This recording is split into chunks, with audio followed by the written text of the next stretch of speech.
Maayong adlaw students, ang ato ang topic karon mao ang computing the mean and variance of a discrete probability distribution. Before we proceed sa ato ang discussion, nasa tay pagahimuon nga activity, activity 1 and activity 2.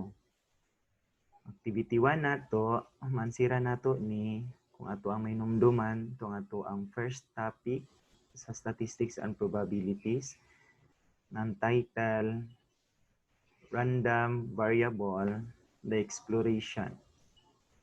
So ang ato ang problem karon sa activity 1, we are going to toss a fire coin twice, then let x be the random variable representing the number of tails that occur. So to solve this problem, we are going to have our tree diagram. So duha ka coin ato ang ito. So sa first toss, this will be, the output will be either head or tail. Ikaduha, this will be head, this will be tail, this will be head, then kami po siya tail. So for sa ato ang sample space, so we'll have this one, head of head, then head and tail, then tail of head, tail of tail. So ang ato ang random variable x is the number of tails.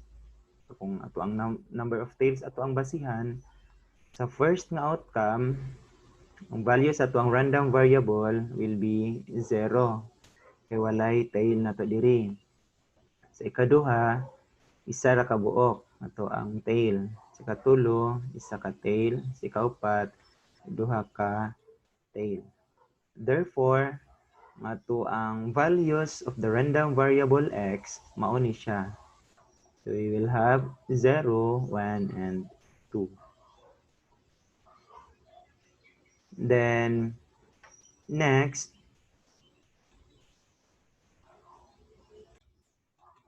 if we are going to have our discrete probability distribution, so of course, we have here the random variable x. So ang number niya, that is 1, 0, 1, and 2. And ang ato ang probability of x, so that will be ang denominator nato. So we'll have 4 outcomes man. Sa atong denominator is 4. 4. 4. Ang ato ang numerator, kapila ni balik si 0 diri, we'll have 1. Diri, si 1 kapila ni balik, that is 2. Si 2, kapila ni balik, isa lang, so that is 1. So therefore, mao ni siya ang ato ang mga probabilities. So let's say for example, kung isa ra ka buok ang tail, mao ni ato ang probability. Kung duha ka buok ang tails nga ato ang pangitaon, mao pud ni ang probability. Let's proceed to activity number 2. So ang ato ang buhaton sa activity number 2, ato alang i-complete ang table by finding the product of x and the probability of x. So mo ni siya si x, mo ni nga column, then si probability of x or p of x, mo ni siya nga column. So first, number 1, ato ang buhaton, i-multiply lang si x times p of x. So multiply lang nato si 1 times 1 over 7. So ang answer diri, kabalo na taon saon siya, no? I-multiply lang si 1 ni 1 over 7. Now, how to compute the mean and variance of a discrete probability distribution. So ang ato ang unahon, kung unsaon pag-solve or unsaon pag-compute sa ang ato ang mean. So para ma-compute nato ang ato ang mean, so So kanila nga steps ang atuang sundon. Natay step 1, step 2, and step 3. Step 1, we are going to construct the probability distribution for the random variable. Step 2, we're going to multiply the value of the random variable x by the corresponding probability. And step 3, add the result obtained in step 2. Let's say, for example, what is the average number of spots that would appear in rolling a die? So average number, that is the same as the mean. Ang first step is to construct the probability distribution for the random variable.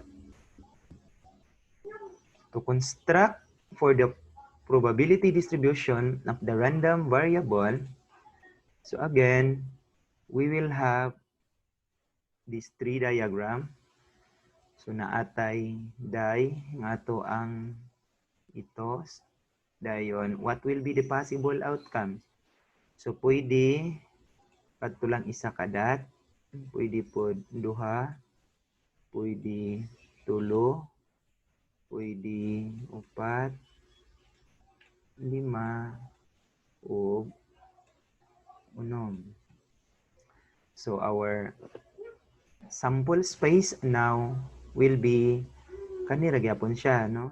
Si sample space. Ang sample space nato, we have 1, 2, 3, 4, 5, 6. So these are the values of the random variable. So ang ato ang random variable, is the number of spots. So mao to siya nga mao ni siya ang ato ang sample space. So now we are going to have the probability of x, no? So probability sa ato ang random variable x. So unsay ato ang denominator diri? So again, ang ato ang denominator, ato ang ihapon kung pila ka buok ato ang outcome. So ang atong outcome nato is 1, 2, 3, 4, 5, 6. So since unom ka buok siya, ato ang denominator is 6. Ni siya. Then ang ato ang numerator kung kapila ni balik. So si 1 kaisa lang. So kaisa ra ni siya tanan, si 1, si 2, si 3, si 4, si 5 ug si 6. So this will be our random variable x. No, random variable x, mao ni siya ang probability sa ato ang random variable x. So ang step 2 nato is ato ang i-multiply si x ni p of x. So we'll have x times p of x. Pag multiply na, 1 times 1 over 6, so that is 1 over 6. 2 times 1 over 6, that is 2 over 6. 3 times 1 over 6, so that is 3 over 6. 4 times 1 over 6, that is 4 over 6. 5 times 1 over 6, that is 5 over 6. 6 times 1 over 6, that is 6 over 6. Then, ang next na to, na step number 3, we are going to add this one, kansiya tanan. So, ang ato ang makabutang diri, that will be the summation of x times p of x. In short, ato ni siyang i-add sila tanan. So kung i-add nato ni, since same ang ilang denominator, so i-add lang nato ang ilang numerator.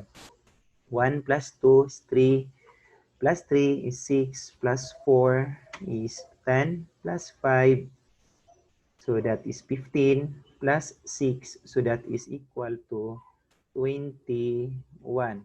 That is 21 over 6. So therefore, mao ni siya karon ang ato ang mean. nga represented by mu. So may siya mu, or that is our mean, that is equivalent to 21/6.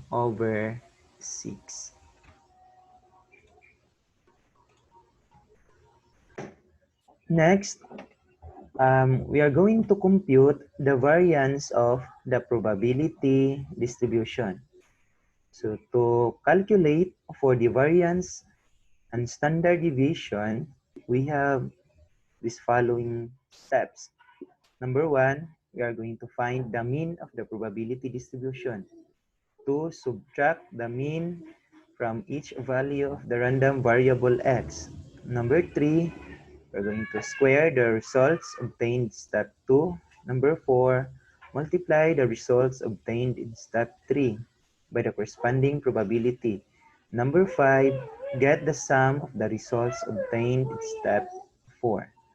So para dili kay siya lisod, ato alang siyang sundon ang kadtong table sa ubos. So, step number 1, we are going to find the mean using the formula. So this is just a continuation sa ato ang gikuhaan og mean ganina. So ang mean nato ganina, we have 21/6, or equivalently, that is equal to 3.5. So ang step number 2 nato is we are going to subtract the values of the random variable x by our mean.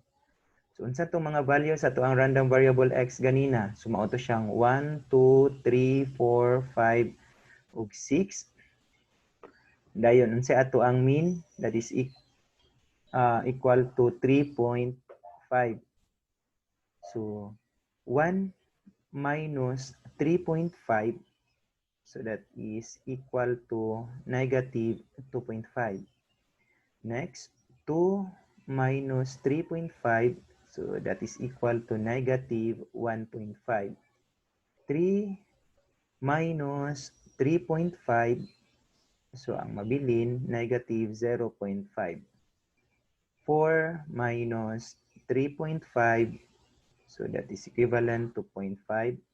5 minus 3.5, that is equal to 1.5. 6 minus 3.5, that is equal to 2.5. So ang resulta ani, ibutan na po nato sa table diri. So kani siya x minus mu. So next is x minus mu squared. So katong ato ang resulta diri, ato ang i-squared. So meaning i-multiply nato sa iyang kaugalingon. So negative 2.5 times negative 2.5, that is equal to 6.25. Negative 1.5 squared nato, that is equal to 2.25. Negative 0.5 squared, 0.25. 0.5 squared, that is also equivalent to 0.25. 1.5 squared, that is equivalent to 2.25. Then 2.5 squared, that is equivalent to 6.26. Then ang step 4 nato, so katong resulta nato diri, mao ni siya nga column. So nara katong gipang square nato. Last nato nga step ron is i-multiply nato ni siya diri sa first sa second column sa tuang p of x. So x minus mu squared kani multiplied by p of x. So naatay ang atong resulta ganina nga 6.25, multiply nato sa 1/6. So nara 6.25 times 1/6, so that is equal to 1.042. Next, 2.25 times 1/6, so that is equivalent to 0.375. 0.25 times 1/6, that is 0.042. 0.25 times 1/6, that is 0.042 gyapon. 2.25 times 1/6, so 0.375. 6.25 times 1/6, that is 1.042. So para makuha na nato karon ang variance, Ato lang i-add ni siya diri tanan. So mo ni siya variance. So ang variance nato diri that is denoted by question mark ni siya. This is sigma squared. So atong buhaton lang is i-add nato ni siya tanan. So i-add nato, so we'll have 1.042 plus 0.375 plus 0.042 plus 0.042 plus 0.375 plus 1.042. So that is equal to 2.918. So therefore, ang ato ang variance karon that is equivalent to 2.92. Now, unsaon pagkuha ang standard deviation? Ang standard deviation, kuhaan lang nato og square root ang ato ang variance. Ang ato ang variance is denoted by na sigma squared. So that is equal to 2.92.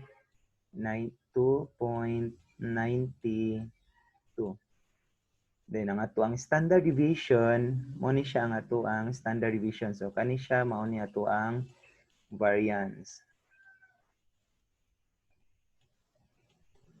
Kani siya mao ni ang ato ang standard deviation.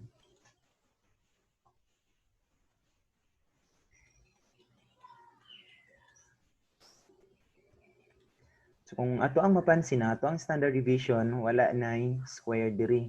So ato ang buhaton para makuha ang standard deviation, this is the formula sa standard deviation is just the square root of the variance. So ang variance nato mo ni siya. So therefore, kuha na nato square root si 2.92.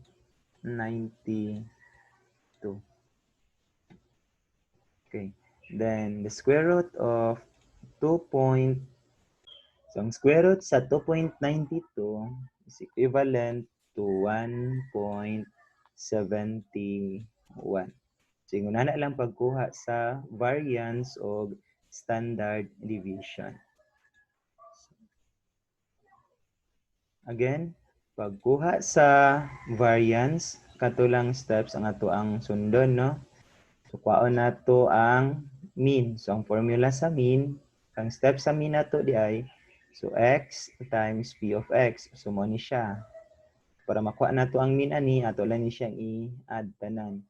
So ang mean nato ani, that is equivalent to 3.5 katong ganina. Then paghuman, kuhaon nato si x minus mu. So mean, x minus mean. Tagsa-tagsahon. So 1 minus mean nato nga 3.5. Dayon, pag mo kuha sa x minus mu, kuhaon na pod nimo ang squared sa x minus mu. Kani siya diri, ato ang ipang squared tanan. So pag makuha na nato ni, butang nato diri sa ato ang results at ang table, then multiply din nato si p of x to x minus mu squared. So pag humana ni, pag makuha na nato ni sila, ato din i-add tanan, makuha na din nato ang ato ang variance. Okay. So since kabalo naman taon saon pagkuha si mean, si variance, standard deviation, so let's proceed to activity 3 entitled Your So Mean. Ato lang buhaton diri for activity 3, put check lang nato if the distribution is valid, then x if not valid. So saan na to pag-identify kung ang probability distribution ba valid ba or dili. So balik ta atong duha ka properties sa discrete probability distribution. Ang first nga property is ang ato ang values atong random variable x, the probability of the random variable x ranges from 0 to 1. So ang probability start lang sa 0, tama ni 1. Dili mo ubos ni 0, dili pod mo lapas sa 1. Then ang number 2 nga property is that kung ato ang i-add tanan ang p of x, that is equal to 1.